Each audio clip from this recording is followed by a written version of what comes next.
பாடல் பாட இருக்கிறார். மக்களே அதை கைத்தட்டி அவரை உற்சாகப்படுத்துங்கள். நான் இசை வாசிக்கிறேன்.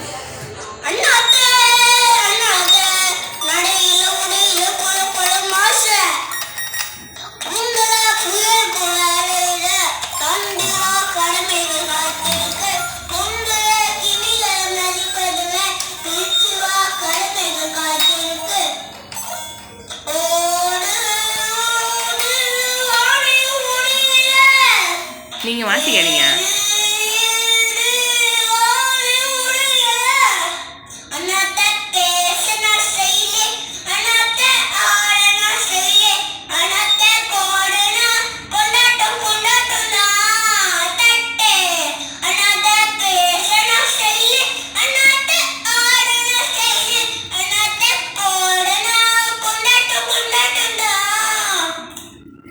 நமது ஆடகம் பாடல் நிகழ்ச்சி சார்பாக சிறப்பாக பாடுகிற வாழ்த்துக்கள்.